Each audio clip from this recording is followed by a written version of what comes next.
शांति।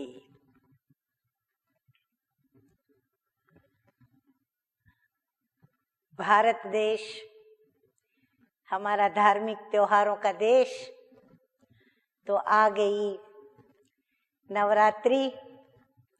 और जैसे ही नवरात्रि आती है तो घर घर के अंदर सभी देवी माँ की स्थापना करते हुए और माँ माँ कह कर के पुकारते हैं, भक्ति करते हैं, पूजा करते, अर्चना करते, व्रत नियम उपवास आदि आदि जो भी उनकी माँ के प्रति भावनाएं हैं, वो सारी भावनाओं को ये 9 दिन जो नवरात्रि के नाम से कहलाती है, या ये 9 दिन नवरात्रि के नाम से जो धार्मिक त्योहार आता है, तो इस धार्मिक त्योहार पर सारे भक्त कहो या फिर माँ के बच्चे कहो, माँ को चाहने वाले, देवियों को चाहने वाले, मानने वाले देवी भक्त, माँ भक्त माँ की आराधना में मगन हो जाते हैं और माँ माँ कहते हुए थकते नहीं हैं। तो ये माँ है कौन? ये जगत जननी तो कहलाती है, ये जगत अम्बा तो कहलाती है, ये शिव शक्ति तो कहलाती है, ये माँ देवी के रूप में अलग अलग रूप से पूजी तो जाती है, परंतु ये माँ है कौन? इसका जन्म कहाँ हुआ, कब हुआ, कैसे हुआ?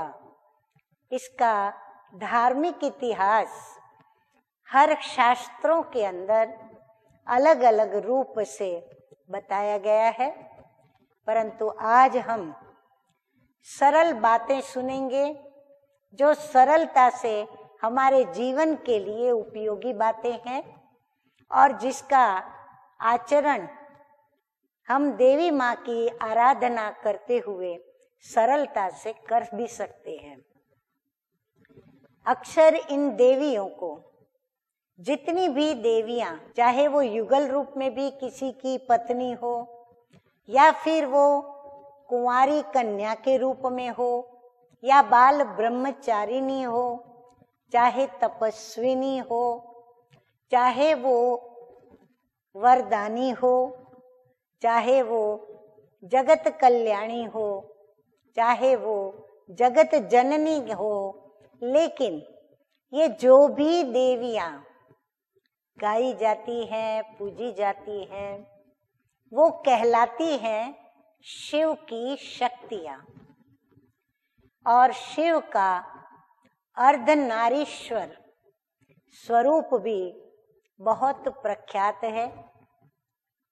शिव को कहते हैं सत्यम शिवम सुंदरम, अर्थात एक शिव ही है जिसका किसी भी देवी देवता समान कोई आकार नहीं, परंतु ज्योति के नाम से शिव को गाया जाता है, पूजा जाता है और उनके अनेक मंदिर हैं।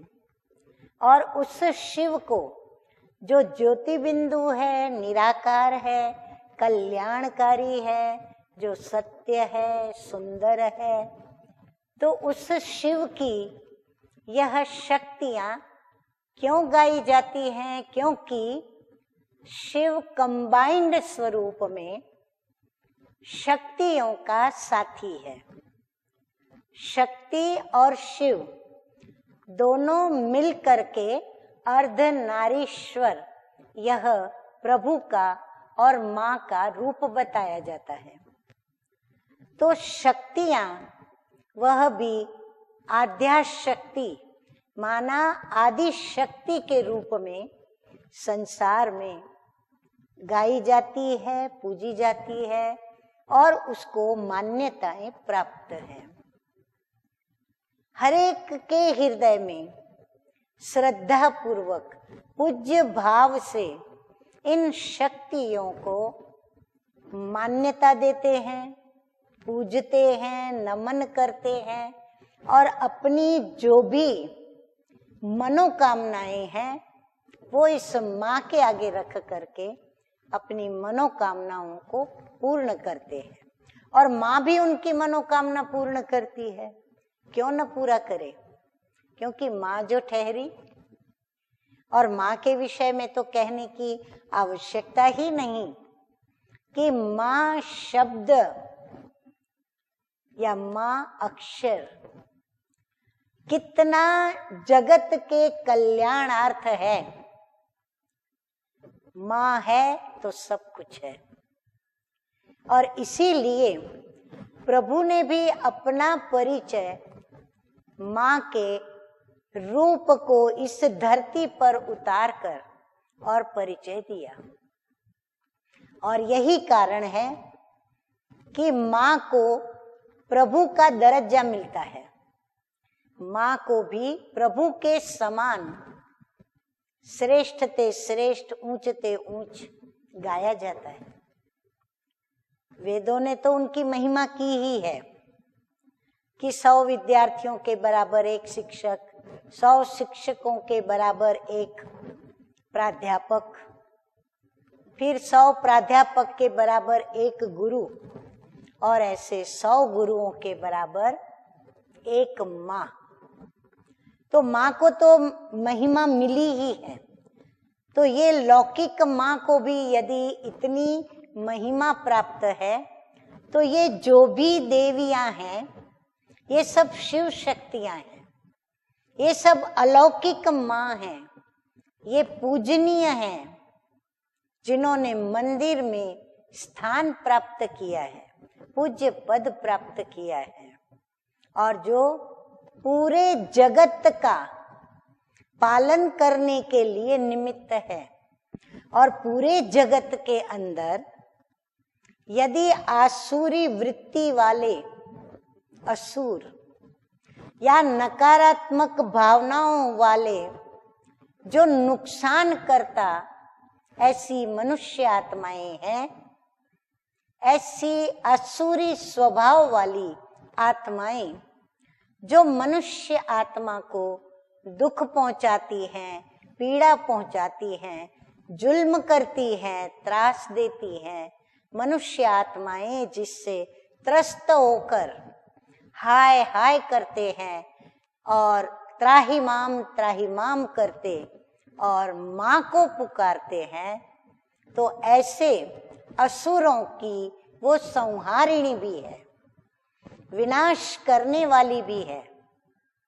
और फिर कई ऐसे असुर हैं जो मनुष्य आत्मा के जो भी जीवन में शुभ कर्म होते हैं, उन शुभ कर्मों में, उन अच्छे कार्यों में विघ्न डालते रहते हैं।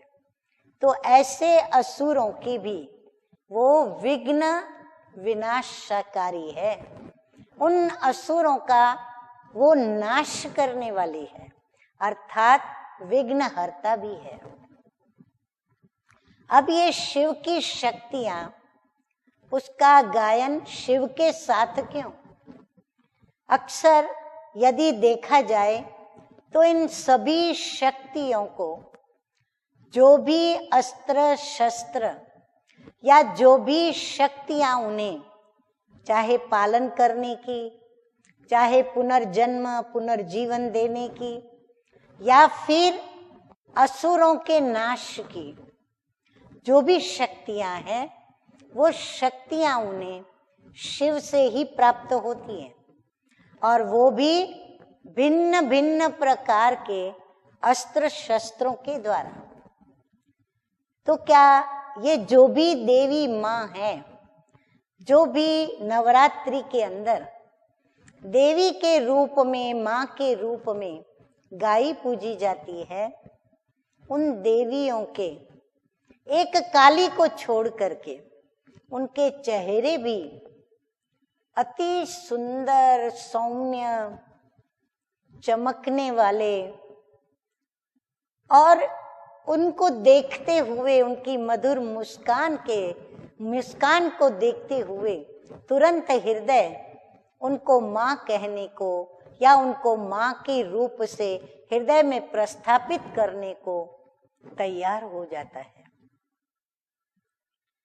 काली भी भले रूप उनका भयानक है, भयंकर है, परंतु उनके जो भक्त हैं, जो उनको अपनी माँ समझते हैं और माँ के रूप में जो उनको मानते हैं, पूजते हैं, जो उनमें श्रद्धा रखते हैं, जो उनको जानते हैं, वो उस माँ से भयभीत नहीं होते। वो काली माँ से भयभीत न होकर काली माँ की निर्भयता के साथ पूजा करते, निर्भयता से उनके समीप, जैसे कोई गोद में बच्चा हो माँ की, वो बिल्कुल उनकी गोद में जैसे कि अपने जीवन को खेलता है। उनकी ऐसी मूरत से भय किसे लगता है? भय लगता है आसुरी मनोवृत्तियों को धारण करने वाले। भय उनको लगता है जिनको कोई भी अच्छे कार्य किसी को करने नहीं देना है और ना करने देते हैं। या फिर भय उनको लगता है जो अवगुणों को ही अंदर में पालते रहते हैं। या फिर भय उनको लगता है जो खोटे काम करते हैं, जो त्रास देने का काम करते, जुल्म करने का काम करते, झूठ बोलते, ठगी करते, या फिर अनेक प्रकार की छोटी बड़ी भूलें और छोटे बड़े पाप करते। भय उन्हों को लगता है।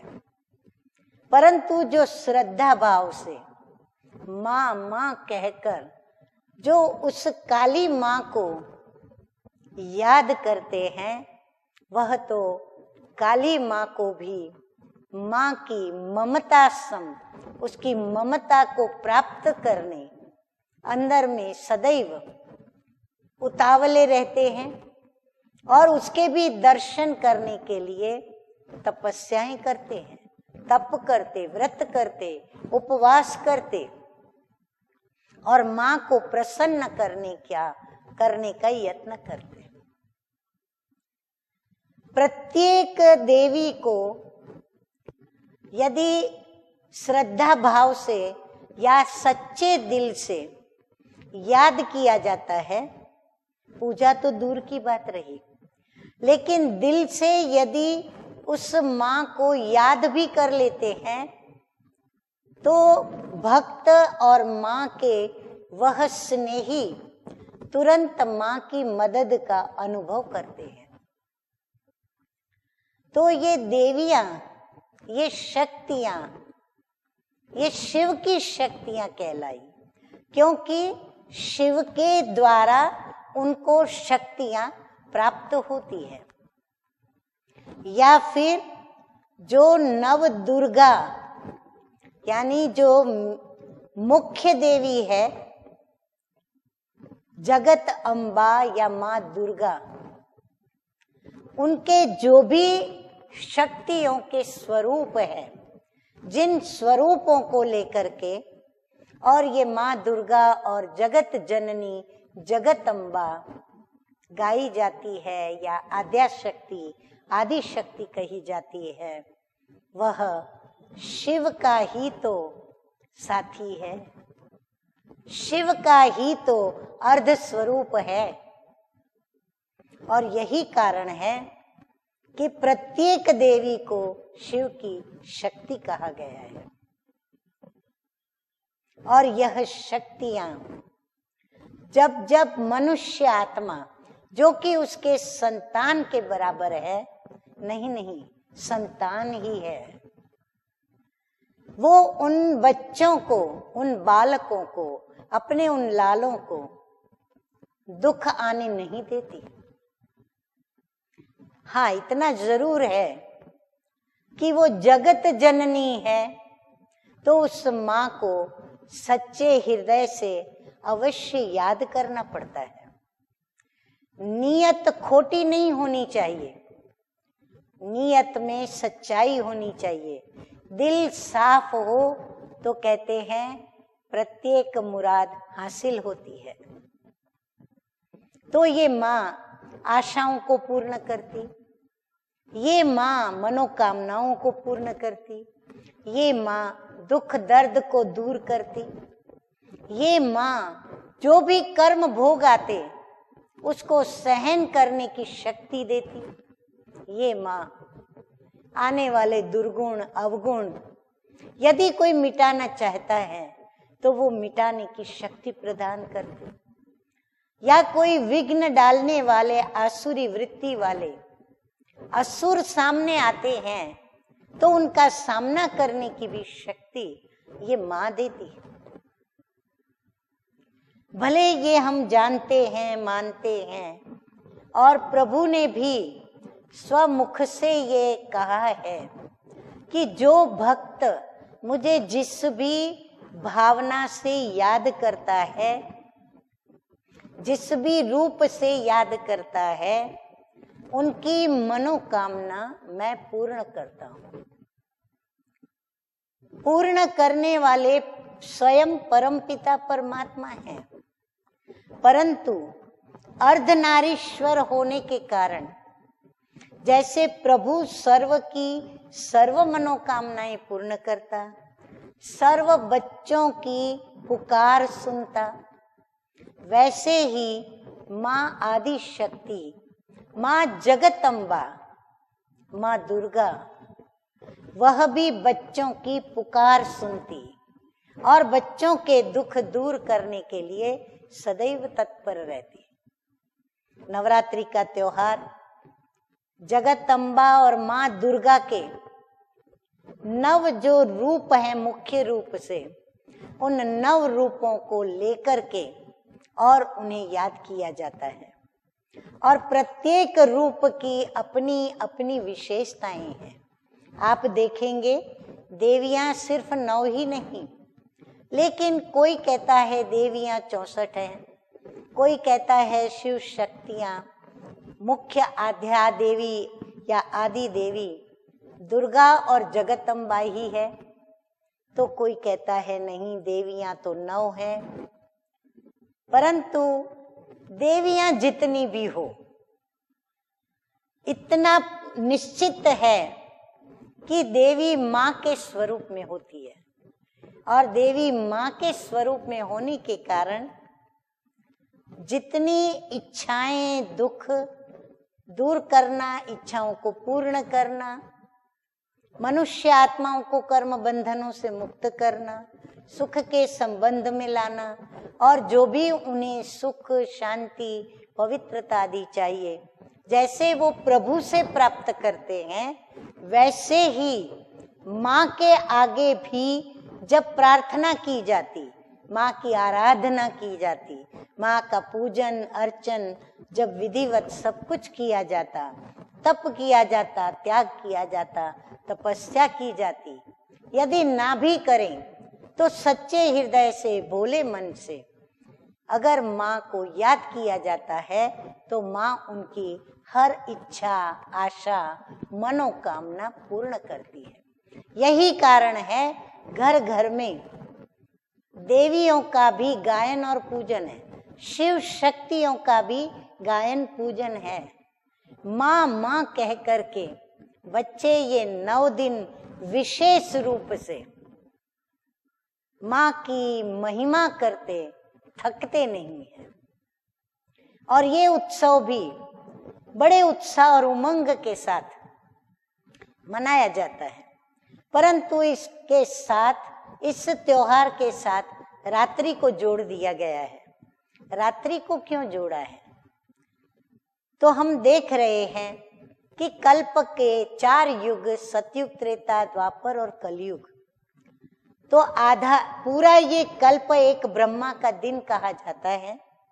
तो आधा कल्प है ब्रह्मा का दिन, आधा कल्प है ब्रह्मा की रात्रि। तो वर्तमान समय ब्रह्मा की रात्रि, अब घोर रात्रि का समय चल रहा है, घोर कलयुग चल रहा है, और कलयुग के भी अंतिम चरण में हम सभी अपनी जीवन को व्यतीत कर रहे हैं। जब सृष्टि के ऊपर दुख, अशांति, भ्रष्टाचार, पापाचार, बलात्कार आदि आदि आदि नकारात्मक वृत्तियां, आसुरी वृत्तियों की बोलबाला हो गई है।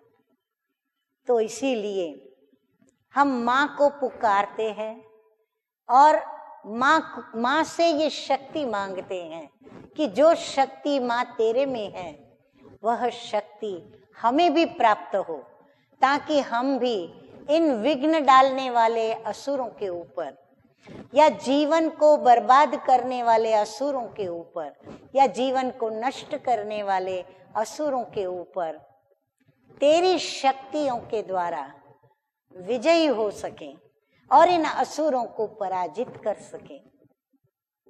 तो ये आत्म जागृति का त्योहार है, आत्म ज्योत जगाने का त्योहार है, हम स्वयं में शक्तियों को भरने का त्योहार है।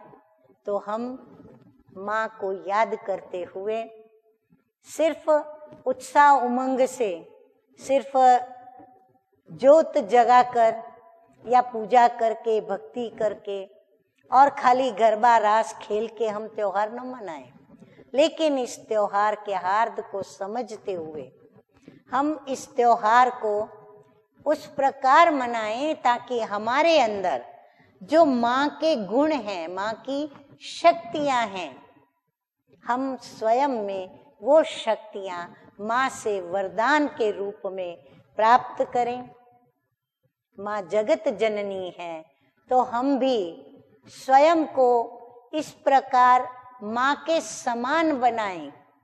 सबके प्रति माँ की जैसे करुणा की दृष्टि वृत्ति, ऐसे हम भी सबके प्रति करुणा भाव रखें। सभी को हम अपना समझें जैसे माँ हर एक को अपना समझती है, और तभी तो हम बच्चों के दुख दर्दों को दूर करती है। तो आइए नवरात्रि मनाएं, लेकिन नवरात्रि में इस अज्ञान के अंधकार की, घोर रात्रि के अज्ञान अंधकार को दूर करें और आत्म जागृति के दीपक को जगाते हुए हम इस नवरात्रि पर माँ से शक्ति लें, स्वयं में शक्तियां भरें और अपने आसुरी अवगुण या जो भी नकारात्मक तत्व हैं उनके ऊपर हम विजय प्राप्त करें। तो आप सर्व को नवरात्रि की बहुत बहुत बधाई हो, बधाई हो, बधाई हो। और आप सबके प्रति नवरात्रि की और माँ शक्ति की कृपा दृष्टि रहे, आशीर्वाद मिले, माँ की शक्तियाँ आप में आए, बस यही हमारी शुभ भावना और मंगल कामना। ओम शांति।